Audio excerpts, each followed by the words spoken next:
সকালে সব কাজ টাজ করে ফ্রেশ হয়ে চলে যাব রান্নাঘরে। আর এটা হলো 4 সেপ্টেম্বরের ভিডিও, দুদিন পরেই দেব, কারণ আমার শরীরটা অতটা ভালো ছিল না, তাই আর দিতে পারলাম না।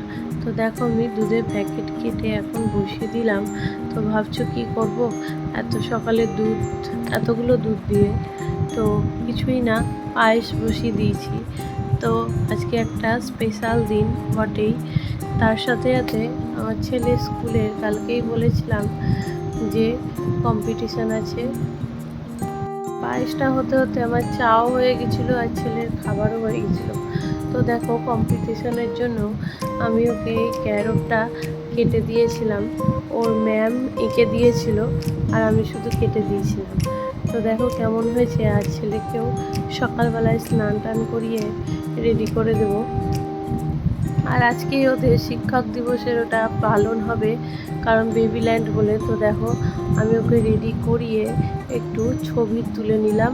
তো দেখো কেমন লাগছে, অবশ্যই লাইক কমেন্টে জানিও। তো ওকে স্কুলে দিয়ে এসে আমি রান্নাঘরে চলে যাব রান্না করতে, কারণ আজকে ওর বাবার জন্মদিন। তো স্পেশাল কিছু তো করতেই হবে। সামান্য কিছু একটু আয়োজন করেছি, বেশি কিছু করতে পারিনি, কারণ ওকে আবার আনার ব্যাপার ছিল স্কুল থেকে।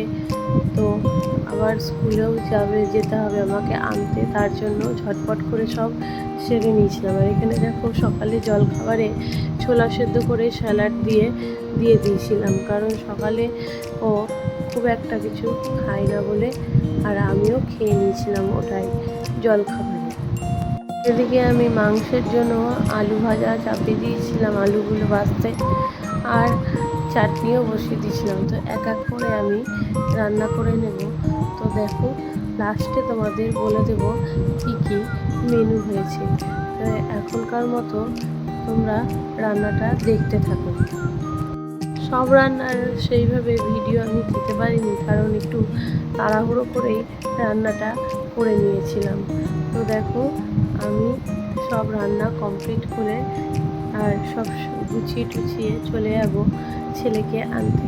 তো পরের ভিডিওতে দেখতে পাবে কি কি মেনুতে দিলাম আর কিভাবে সেলিব্রেশন হলো। তো একটা লাইক অবশ্যই করে দিও।